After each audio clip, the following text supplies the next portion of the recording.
Louvado seja nosso Senhor Jesus Cristo, para sempre seja louvado.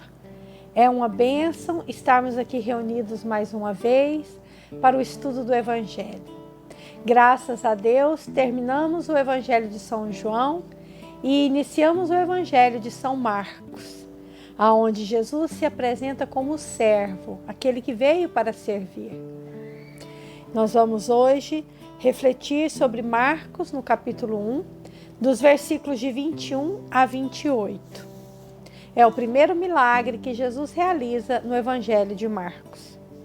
Jesus inicia aqui com o batismo, depois ele passa pela provação, a tentação no deserto, a vocação dos 12 primeiros apóstolos, e agora, neste versículo 21, ele faz o milagre, que é um exorcismo em Cafarnaum.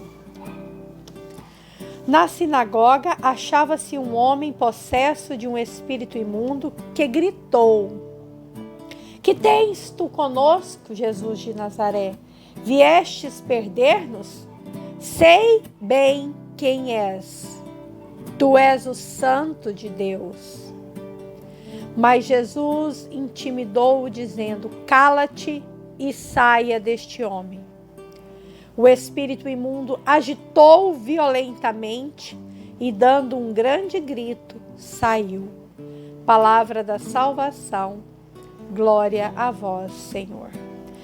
Meus irmãos, esta passagem deu início a um novo momento da história da criação. Esta história e esta salvação que foi anunciada desde Gênesis, no capítulo 3, versículo 15, onde aconteceu o proto-evangelho, onde Deus já anunciou que enviaria o Salvador, que nasceria da Virgem, aquela que esmagaria a cabeça da serpente. É o filho da mulher, o filho da escolhida, o Messias, o Filho de Deus. A vinda do Filho de Deus implicava necessariamente a derrota de Satanás. E é por isso que a importância de Jesus ter passado pela tentação no deserto e ter ficado registrado nos evangelhos. Porque Satanás queria ali mostrar e seduzir Jesus para que ele passasse um caminho sem a cruz. E não existe o caminho sem a cruz. Meus irmãos, nós cristãos precisamos passar pela cruz, pelo Calvário, antes de chegar à ressurreição.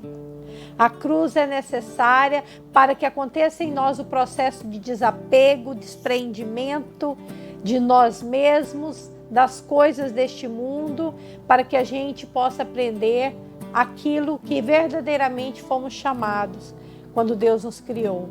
Aprender a ser de Deus. Aprender que a nossa esperança está no céu e não nas coisas dessa terra. E para a gente desapegar de tudo isso, é necessário a cruz. Então Jesus estava aqui cumprindo a sua missão, que é destruir as obras de Satanás. Ele exerce toda a sua autoridade, ele prega a verdade de Deus, que é a boa nova, e o demônio enfurece. E isto estava já esperado, porque o Senhor já sabia que ele viria para destruir as obras do maligno.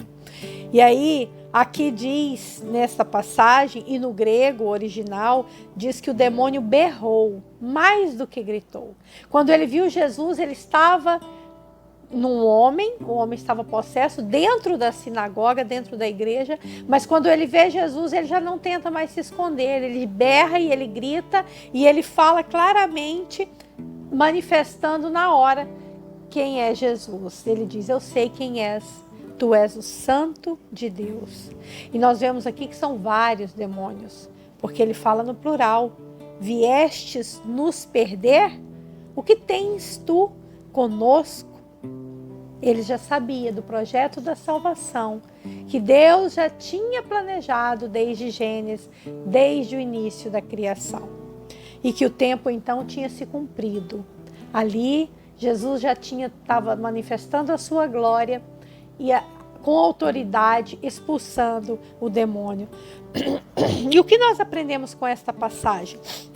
que nós devemos estar sempre vigilantes. O primeiro ponto, meus irmãos, nós vemos que Jesus faz vários milagres e muitos deles foram dentro da sinagoga. Esta é a importância, trazendo para nós, da vida em comunidade, da vida na igreja. A gente reza em casa, sim, claro, mas nós precisamos ir para a igreja. Rezar em casa não é o suficiente. O próprio Jesus, que é Deus, ele rezava na sinagoga, ele cumpria os preceitos da lei. Todos os sábados, que era a tradição judaica, ele estava na sinagoga. E hoje, com a ressurreição de Jesus no domingo, todos os domingos são consagrados ao Senhor. Domingo é o dia do Senhor. O demônio, meus irmãos, ele veio para matar, roubar e destruir. E nós precisamos ficar atentos para não dar brechas para ele entrar. Para que a nossa família, o nosso interior, a nossa vida espiritual esteja protegida. Marcos faz questão de mostrar como o primeiro milagre esse exorcismo, para deixar bem claro para nós que não existe briga entre o demônio e Jesus. O poder do demônio é muito inferior ao de Jesus. Jesus é Deus Todo-Poderoso. Deus criou o anjo e o anjo se perdeu. O demônio é um anjo mau, é um anjo caído. E ele não tem poder para lutar com Deus. Quando Jesus diz, cala-te e saia deste homem, ele sai na hora. O demônio não pode agir se Deus não permitir. E nós precisamos estar debaixo do manto do Senhor Jesus, com intimidade com o Senhor, na palavra, no estudo, nos sacramentos, na Santa Eucaristia. Porque, como diz o salmista, que 11.000 demônios se colocam todos os dias ao redor de nós, de manhã, quando já acordamos, para nos derrubar.